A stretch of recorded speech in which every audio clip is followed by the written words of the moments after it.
Hello, everyone. Welcome to this.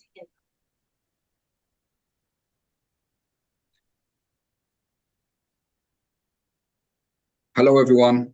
Welcome to another security briefing that Combat Antisemitism Movement is hosting. Today, we're going to speak about what's next for Gaza and Judea and Samaria, a deep dive into the future of Israeli relations with the Palestinians. We have with us today three amazing people, a governor and two scholars who are going to present us with different aspects about what's happening today in Israel in relation to the Palestinians. So today we have with us Israel Gantz. He's the governor of Binyamin region in Israel. We have with us Dr. Harael Chorev, the head of the Ron Halpering Middle East Network Analyst Desk at the MDC Moshe Dayan Center, and Professor Kobi Michael, a senior researcher at INSS, Institute for National Security Studies. Welcome, everyone, and thank you for being here today. Today, all of you around the world are here to get educated, to learn more about what's happening in Israel. We heard, like everywhere in the world, about the hostages that are coming back to Israel, and unfortunately, as well, hostages that are not alive anymore. This is the situation that we live here in Israel. And I would like to thank you all for the overwhelming support that you're giving us. And also, thank you for being here today, because I know, and we all know, that you care so much. So today, we're going to start with Israel Gantz. And Israel is going to speak about the future of the Palestinian Authority, security in Judea and Samaria. Israel Gantz is the governor of the Binyamin region in Israel, and he's also the chairman of Yesha Council. He was elected in 2018 as the governor of Binyamin region, and in 2024 as the chairman of Yesha Council. Israel Gantz is a governor of the largest regional council in Israel in terms of population size, with 80,000 residents living in Binyamin. The Yesha Council units of all the communities in Judea and Samaria region with over 500,000 residents. Gantz is currently leading the force in Judea and Samaria and one of the most influential governors in Israel. He plays a key role in campaign of Israel in Israel heartland. He is a member of the Israeli Young Leadership Forum, among other initiatives. His vision of Israel's future is one of the strength and based on our historical and biblical roots to the land. Gantz holds a bachelor degree in economic and business administration from the Ariel University and an MBA from Hebrew University of Jerusalem. So welcome Israel. So I want to address the first question for you. As the head of the Judea and Samaria Council, what are your main concerns regarding the Palestinian Authority, stability, and its impact on the security of the Jewish communities in the region? How are the local leaders, like yourself, preparing for possible scenarios that may arise from shifts in the PA leadership, the Palestinian leadership? Thank you, and thank you everyone for joining us. Before I answer, I want to start. What is a Palestinian Authority? Where are they from, and what are they trying to do? So, Palestinian Authority established because of Oslo Accords, but Yasser Arafat, he was the CEO of the Palestinian Authority, and at the same time, he held the head, another role as a PLO chief for the PLO. And even today, Abu Mazen hold two hats. He is a PLO head, and he's a head of the Palestinian Authority, which means there is a very direct connection between PLO and Palestinian Authority. Since 2018, United States of America cannot transfer money to the Palestinian Authority because of Taylor Force rule that understood that this money will arrive to terror, because PLO was established in 65. 65, we're talking before the 6-day war. And their goal was to cleanse the state of Israel. People say from the river to the sea, no Jews all over the state of Israel. Even today, Abu Mazen has the same ideology of Yasser Arafat, and many times he said that his goal is Palestinian Authority in one hand, but in the PLO they say they believe there is no Jews in the state of Israel. What I afraid much before October 7th was the Palestinian Authority, there are an army. In Oslo Accord, we agreed, the state of Israel, that they will have a police that can help them to manage their own life in their city.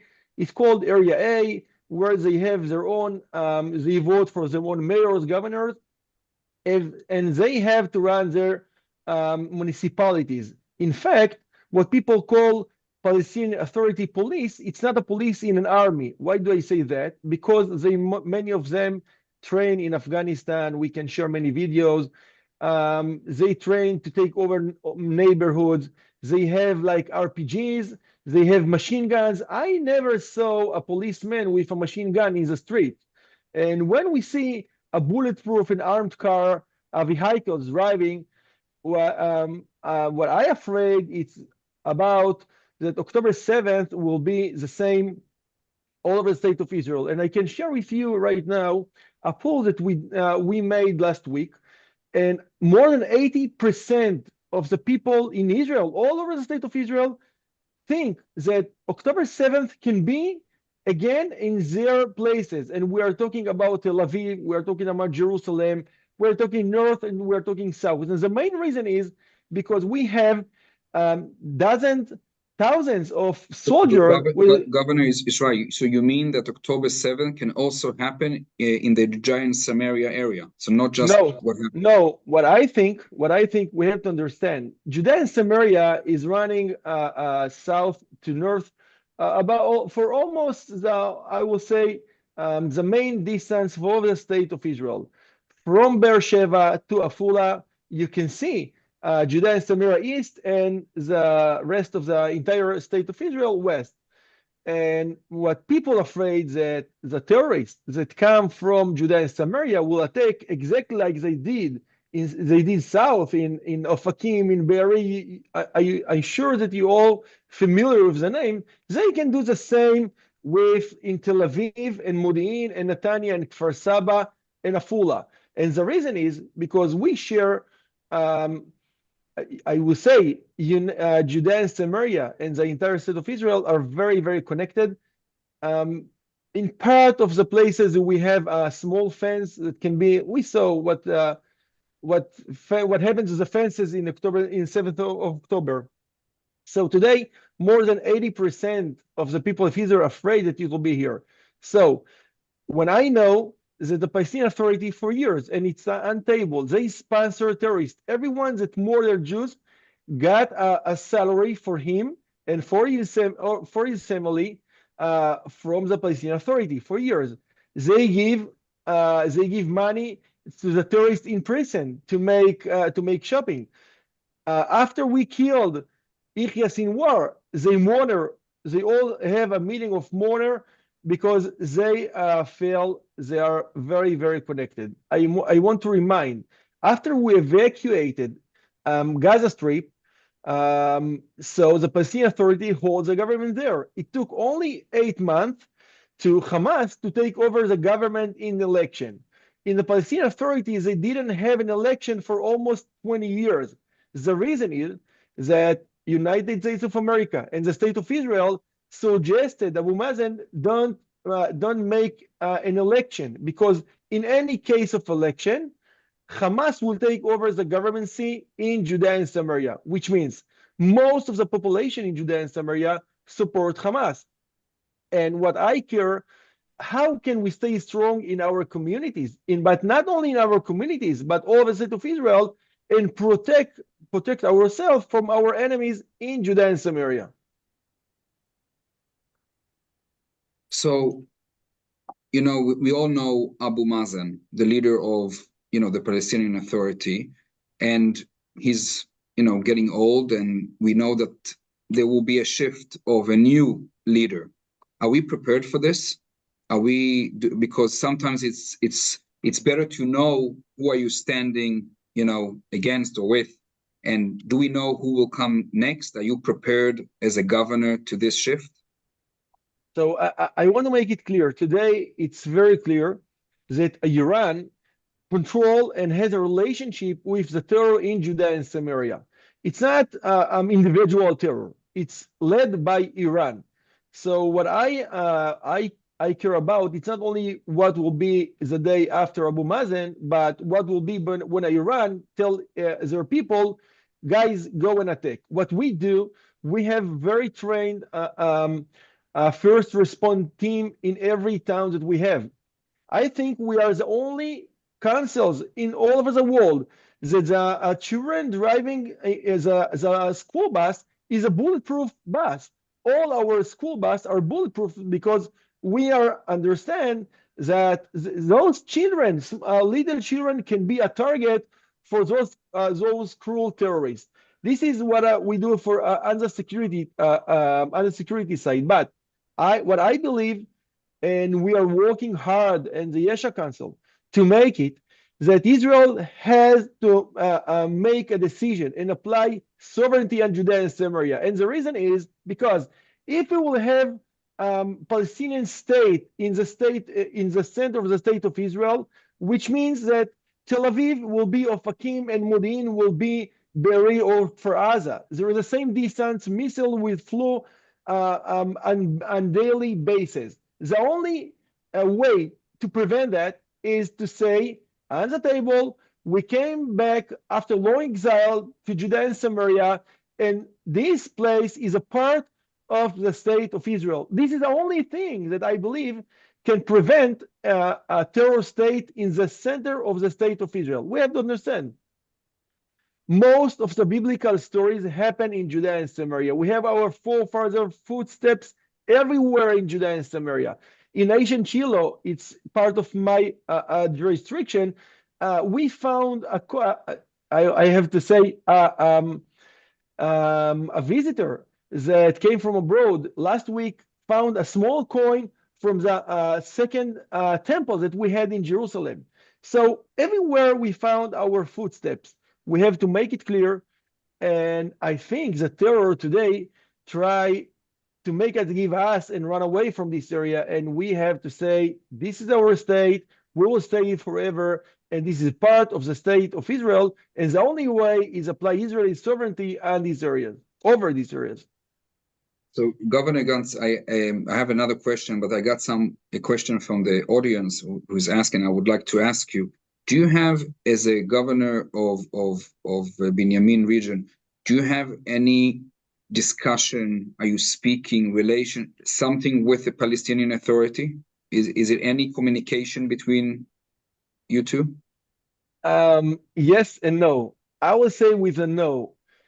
When I tried to meet one of the mayors, I will not say the name, you understand why, and we met each other, he didn't get out from his car. And the reason, he said, if someone will see us together, I will be murdered tonight. So the fact is that there is, I think, we are talking about Palestinian Authority as people that represent the people in the street. But here is a yes. 3 weeks ago, I had a meeting with leaders, Palestinian leaders that came to my office in trying to build a bridge, but they know, and they say that the only way that we can build a bridge, and we want to live in prosperity and security, but it cannot be with Palestinian Authority because they have a goal. Their goal is to take us over. So I think the answer is yes, with leaders from the community leaders, I will say, but in public size, Palestinian Authority, the answer is 100% no. Thank you, Governor Gantz. I want to ask you the second question, and we'll be a bit of short of time. So I want to shift from the focus on the Palestinian Authority. I want to go to the other part of Judea and Samaria as the chairman of Yesha. Do you believe that Israel should take more proactive role in shaping the security landscape in Judea and Samaria? And if so, what steps should they do? I think that's what I said before. The answer is 100% yes. There is no vacuum in the world. This place, Judea and Samaria, as the heart of the Holy Land today, the Israeli government did not apply sovereignty over Judea and Samaria, which means that every step that we do, the whole entire world asks, wait, hey, what is this area? Is it an occupied places, occupied territory, or it's a part of the Israeli state? Today, I think we have opportunity. We have President Trump, and I want to share with you, the outgoing administration that just left, they did not agree to speak with us. They spoke about us. When I tried to meet them, I tried, and we met. And I hosted many delegations of Democrat or Republicans. But I think that if you want to make a decision about Judea and Samaria, you have to arrive. And the incoming administration, they all came, and we are in a very deep connection. So I think today we have a big opportunity to make a step and to make it very clear Judea and Samaria is a part of the state of Israel, and we have to do that by applying sovereignty over Judea and Samaria. And of course, we have to coordinate that with President Trump, but I'm sure that he will give a very strong backup to Prime Minister Netanyahu that has to make a decision. Governor Gantz, thank you so much for participating here. I think it's very important to hear from you, and it's a big honor for us that you joined us. I know that you are now in America, and you're going everywhere in the world to promote Israel and the giant Samaria. So thank you very much on our behalf, and looking forward to see you in another security brief with us. Thank you. Thank you for having me, and I want to invite everyone through Eagle. You can share our contact details, and everyone invited to visit and learn much more. Thank you. Toda. Okay, so after we heard about what's happening in Judea and Samaria and the Palestinian Authority, I personally think it's very, very interesting, and I learned new things. So we're going to our next speaker, and our next speaker, we're going to speak about Gaza. Everybody is asking what's going on in Gaza post-Hamas transaction, and what's the Palestinian Authority role? Is there a role? What's going to happen there? So we have with us Dr. Harel Chorev, the head of the Doron Halpern Middle East Network Analyst Desk at the MDC. Chorev is a historian focusing on informal network in the Middle East and in their analysts with tools combining historical study and network theory. In the past decade of his academic work, Chorev went into the study of Palestinian history from 19th century to the present. So welcome, Dr. Harel Chorev. Thank you for being with us. So my first question for you, with the potential of decline of Hamas in Gaza, we all don't want Hamas in Gaza. What is the realistic scenarios do you foresee for Gaza governance? And how might this change impact Israeli security posture? Well, first of all, obviously, we have a long way until we'll be done with the Hamas.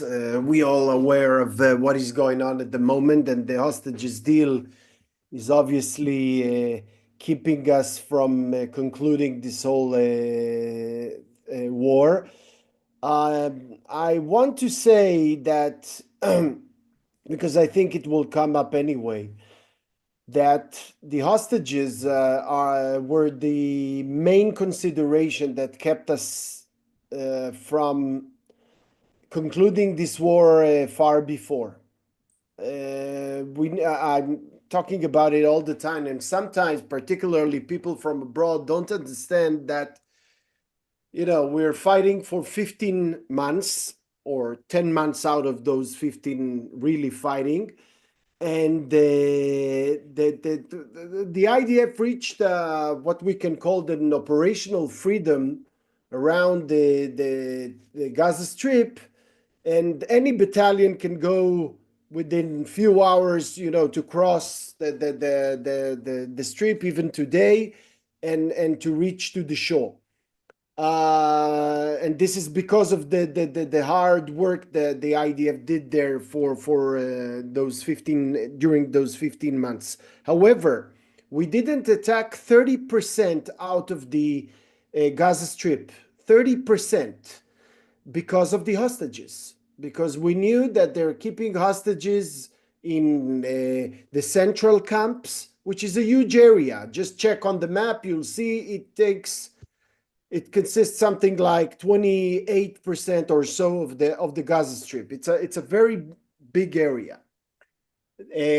Also other areas like central Gaza and places that we knew that hostages are being kept there. So we couldn't attack them, and obviously we couldn't eliminate Hamas in the way that we would probably do without the consideration of our poor hostages.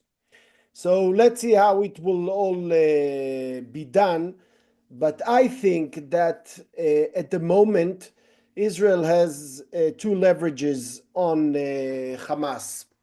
One is obviously the military one. Once we'll decide to go back to war, when desirably without the hostages, or at least with the very few of them. And the second leverage is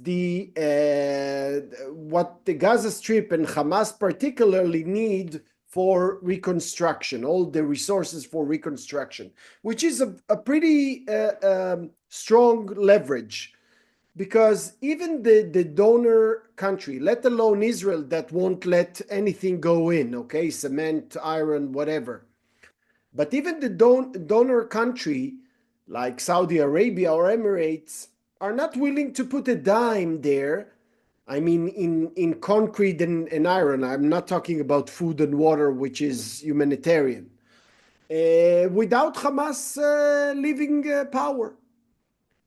And that means both leaving their positions as the government, which at the moment they are showing all kinds of signs that they are willing to do that. However, they are not willing to leave or to demilitarize. They want to keep the weapon, and this is the central issue. This is the key issue here. Without them foregoing their weapons, nothing will be advanced. This is why we all hear that the Arab summit that's supposed to conclude or to declare about this plan is postponing from a week to a week, because it's not decided yet, and Hamas is not willing to do that. The Arab countries like Egypt are threatening Hamas to accept, because otherwise Israel will go in.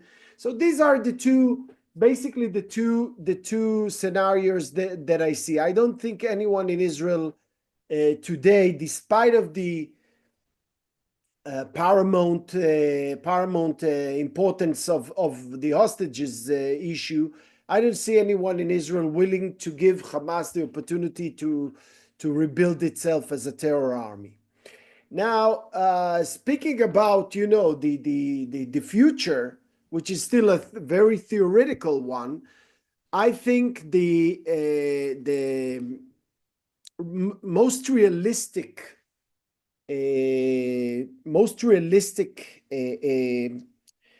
solution is a Palestinian sort of governing, not the Palestinian Authority, and I will explain why. The Palestinian Authority is, first of all,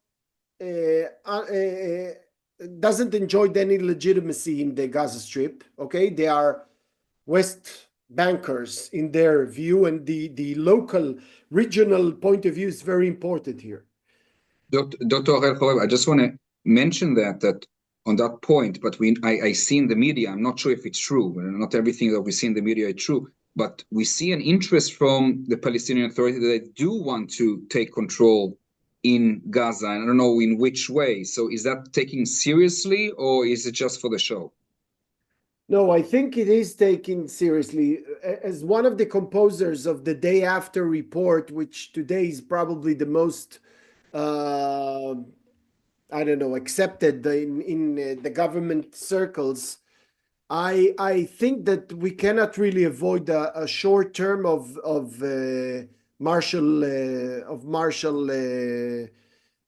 law of martial military governance in the Gaza Strip after a full takeover occupation of the Gaza Strip.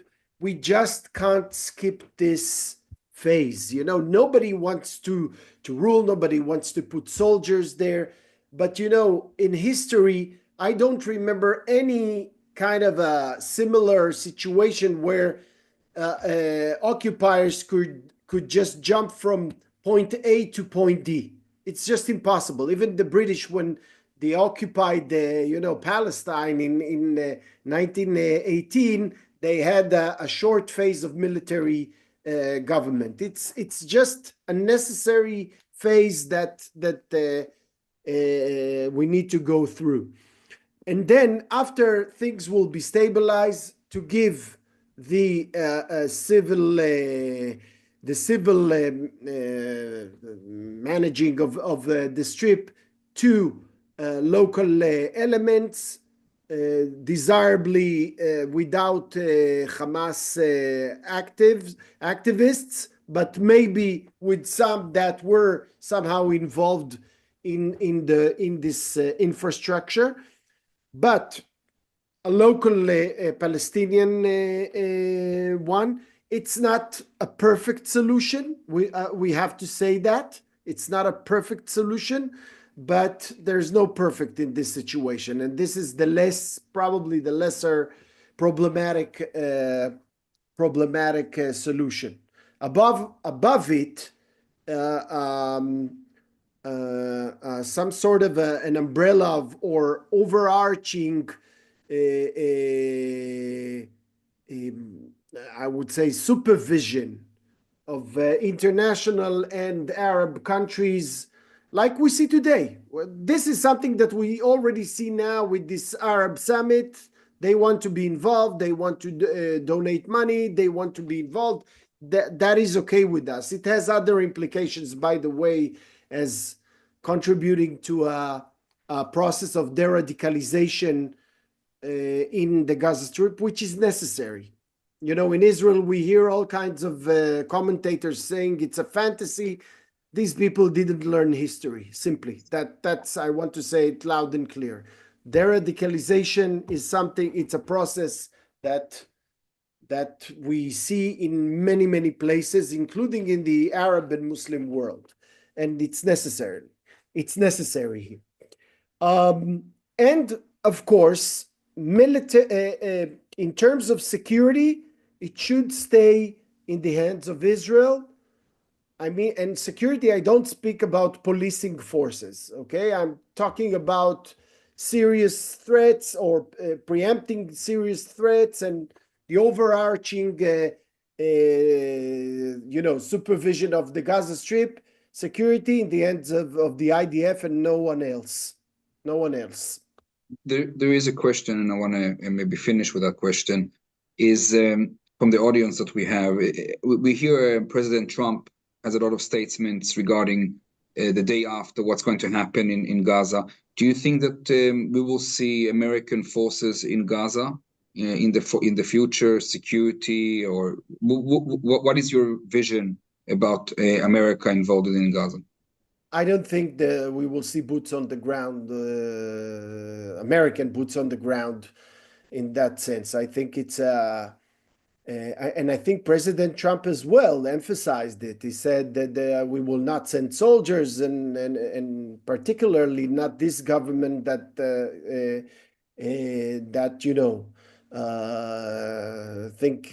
think about is thinking about evacuating American soldiers from Syria. I don't see them deploying them in the Gaza Strip. It will be the IDF, maybe, though I don't give a lot of odds in favor of it, some sort of an international force.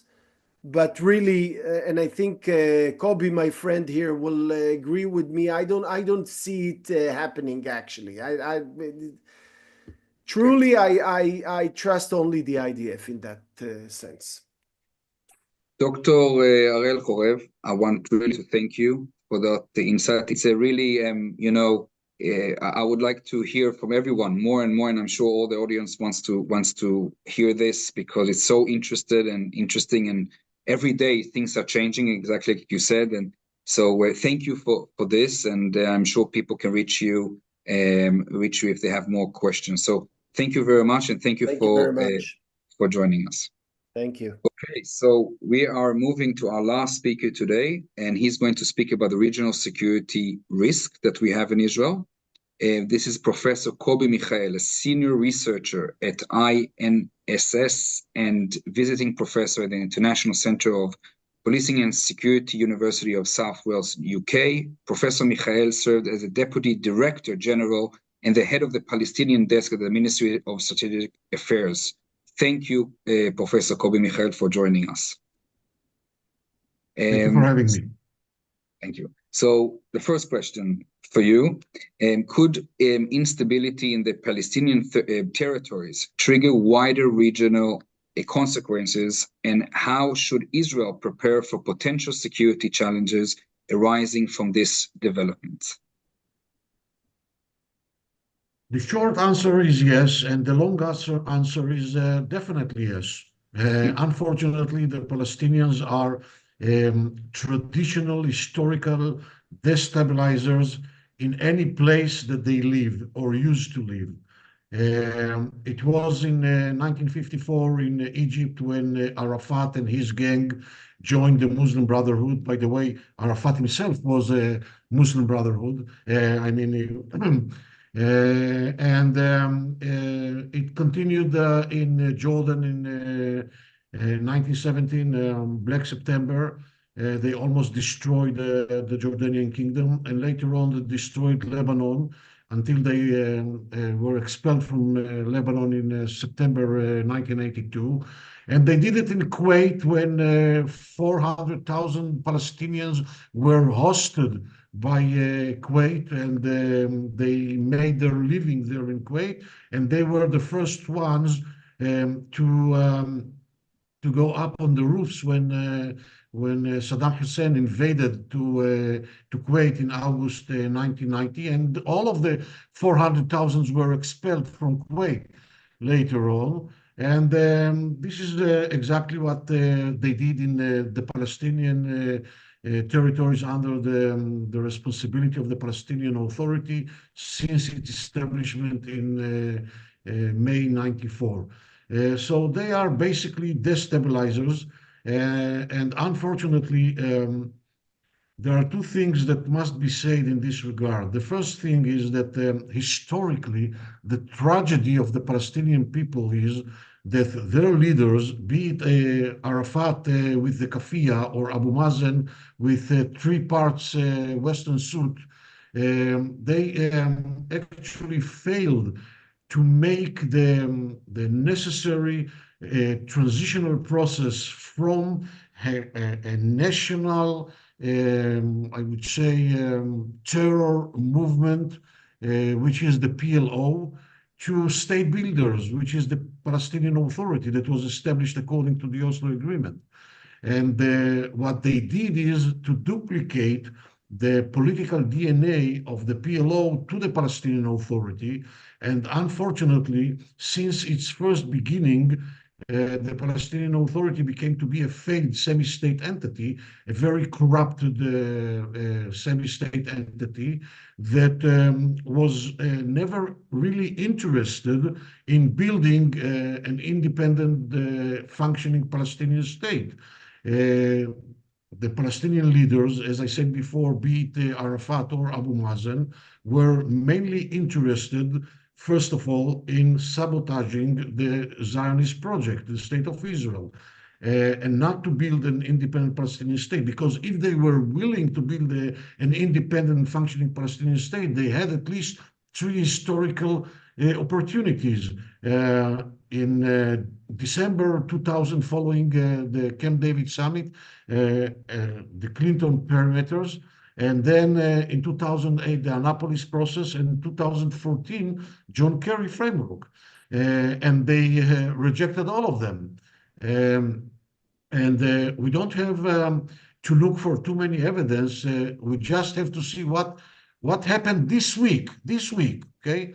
Abu Mazen visited the African countries summit in Africa, and he declared there that Israel must accept resolution, the UN resolution 194, and to enable the 1.5 Palestinian refugees of the Gaza Strip to return to their homes in Israel. Okay, so all the idea of right of return is the other side of the coin of the Palestinian reluctancy to accept the right of the state of Israel to exist as a nation state in any borders. And just yesterday there was a summit of the Palestinian National Congress held in Qatar, okay, with representatives of all the Palestinian factions. And what was the declaration that came out of this summit? That they have to continue the resistance, and they have to assure that the Palestinian state will be established from the river to the sea, which means there is no state of Israel. One thing is the tragic historical decision that was made by the Palestinian leaders that failed to make the transitional process from a revolutionary national movement to state builders. And the other problem is the very problematic psychological infrastructure of the Palestinian society in each entirely, not only in the Gaza Strip, in the West Bank. You know that according to the polls of Khalil Shkaki, the West Bankers are much more radical than the Gazans. Until today, the Palestinian Authority has not found yet the time or the opportunity to condemn the barbaric massacre of October 7th. On the contrary, officials of the Palestinian Authority continue threatening Israel about more 7 October that will come out from the West Bank to Israel. And when we follow when we are looking at the polls of Khalil Shkaki, we see that Hamas is twice more popular in the West Bank than Fatah. 40% support versus 20% support to Fatah. So all of these circumstances, all of these, I would say,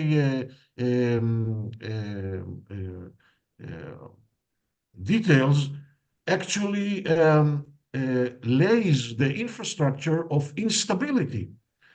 I mean, we have to understand, as Dr. Arel Khorev said, that with regard to the Gaza Strip, nothing will happen there unless Hamas will be removed from the Gaza Strip. As long as Hamas will remain as the sovereign power, as a governmental or a military entity in the Gaza Strip, nothing will happen there. Nothing. And there is no any entity or any force in the entire globe from one edge to another which is able to remove Hamas from power in the Gaza Strip, but the IDF. And therefore, there is no any other option but that. You wanted to ask something? Yes, because I feel that, first of all, I want to hear more. And we don't, have the whole time, and because we committed for 45 minutes. So I want to move to the next question, if that's okay with you, and to try to go out beyond the Judea and Samaria. How do shifts in the Palestinian leadership, both in Gaza and in the West Bank, affect Israel's border strategic position in the Middle East? And what role do regional players like Iran, Hezbollah, the Arab state playing in shaping the future of it for both Israel and the Palestinian Authority? First of all, when we are talking about the Palestinian arena, we have to understand that we are not talking about a monolithic entity. Hamas is not the Fatah, okay? Although the end game of both is the same end game. If there are disputes between of them is with regard to the strategy, how to realize the end game, not about the end game. And the end game for both of them is Palestine from the river to the sea without the state of Israel, without Jews. But Hamas and the Palestinian Islamic Jihad are components of a broader camp or axis, which is known as the resistance axis led by Iran, together with some other proxies like Hezbollah, the Houthis, some Shiite militias in West Iraq, South Syria, or at least used to be in South Syria and used to be in West Iraq. But things have been changed dramatically. The resistance axis still exists, but it is much weaker than it used to be until October 7th, because Israel has changed dramatically the entire regional system. And in this regard, we have to understand that the war in the Gaza Strip was not limited to the Gaza Strip. It was much broader than that. Israel faced, since October 7th, Israel faced or found itself in a multi-front war, which is a regional war, in 7 fronts simultaneously. In the Gaza Strip, in the West Bank, in Lebanon, in Syria, Iraq, Yemen, and Iran. Okay, we have to remember that Iran attacked Israel directly twice. But I think that the very impressive achievement that Israel has succeeded to achieve is, and if I will use the strategic jargon, is a change of a second order. What is the meaning of change of a second order? This is the change of the system, okay, in comparison to a change of a first order, which is a change in the existing system. Israel changed the entire regional system, and in this regard, Israel did a huge service, not only to the region, but to the entire international community, because Israel eventually was the last fort or the last barrier in front of the invasion of the barbaric, murderous Islam to the streets of the free world. I think that only now people in the West, in the free world, begin to understand what Israel did in this war. And but the threats still exist. The Iranians did not give up on their will to become a nuclear power, a military nuclear power. And this is the reason that Israel and the United States, together with some regional players, must do all the efforts, the utmost efforts, in order to prevent Iran from becoming a nuclear power. Now, we have to shift the entire balance here. Israel began with that, as I said before, but we need the new regional architecture. And I think that this is the vision of the American administration, that will be based on the normalization between Israel and the Saudis, that will become to be an anti-axis or an anti-camp to the Iranian camp. And this will weaken the Palestinians as well, and will bring them to be part of the regional architecture. And then maybe some other solution might be found in order to deal with the Palestinian issue. Until then, and until this regional architecture will be established, the Palestinians will remain as destabilizers. Yeah, we hope that with the Saudi, of course. And wow, this was really interesting. And thank you, Professor Kobi Michael, for this words that you're saying. And I'm sure many of us, like the other speakers, want to hear more. So thank you again, and thank you, Governor Israel Gantz. Thank you, Dr. Ariel Chorev, and thank you, Professor Kobi Michael, for joining us. And I would like to thank all of you who spent this time and listening.